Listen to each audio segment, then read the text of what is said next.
இன்று ஈஸ்டர் பண்டிகையை கொண்டாடி கொண்டிருக்கின்ற கிறிஸ்தவ பெருமக்கள் அனைவருக்கும் என் அன்பான இனிய ஈஸ்டர் பண்டிகை இயேசு உயிர்த்தெழுந்த நன்னாள் நல்வாழ்த்துக்களை அன்புடனும் அகமகிழுடன் தெரிவித்துக் கொள்கின்றேன்.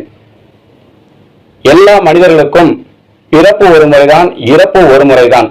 அதற்கு மாறாக, அதற்கு எடுத்துக்காட்டாக மானிட மகன் இயேசுநாதர் இந்த பூமியில், இந்த உலகில் பிறந்து நம் அனைவரின் பாவங்களை போக்குவதற்காக கல்வாரி மலைக்கு தலையில் முள்முடி சூட்டப்பட்டு தூக்க முடியாத பாரமான சிலுவையை தோளில் சுமந்து சென்று கயவர்களால் சாட்டையால் அடிக்கப்பட்டு ரத்தம் வியர்வை சொட்ட சொட்ட கொட்டப்பட்டு இயேசுவின் ஆடைகளை கயவர்கள் கிழித்தெறிந்தனர்.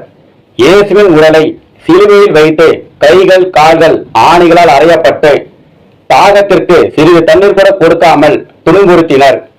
இயேசு கல்வாரி மலையில் தன்னுடைய உயிரை உலக மக்களின் பாவங்களை போக்குவதற்காகவும் பிணிகளை போக்குவதற்காகவும் நோய்களை போக்குவதற்காகவும் தன்னுடைய உயிரை விடுகின்றார். இயேசுநாதர் உயிர் விட்டு 3ஆம் நாள் உயிர் தெழுகின்றார். அந்த உயிர் தெழுந்த நன்னாளை கிறிஸ்துவ பெருமக்கள் அனைவரும் ஈஸ்டர் பெருவிழாவாகவும் உயிர் தெழுதல் பெருவிழாவாகவும் கொண்டாடி மகிழ்ந்து கொண்டிருக்கின்றனர். இந்த ஈஸ்டர் பெருவிழா, உயிர் தெழுதல் பெருவிழா நமக்கு உணர்த்துகின்ற கருத்து என்னவென்றால், இயேசு இந்த பூமியில் வாழ்ந்த வாழ்க்கை யாருக்காக என்று கேட்டால் நமக்காக. அதேபோல் நம்முடைய வாழ்க்கை யாருக்காக என்று கேட்டால் தெரியாது. அதே மாதிரி இயேசுவின் மரணம் யாருக்காக என்று சொன்னால் நமக்காக. நம்முடைய மரணம் யாருக்காக என்று சொன்னால் அது நமக்கு தெரியாது.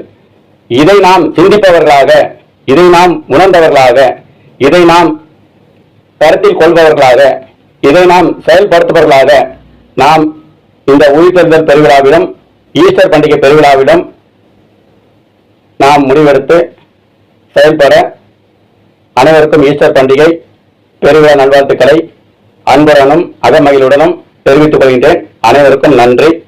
அனைவருக்கும் ஈஸ்டர் பெருவிழா நல்வாழ்த்துக்களை தெரிவித்துக் கொள்கின்றேன். அன்புடன் எஸ்.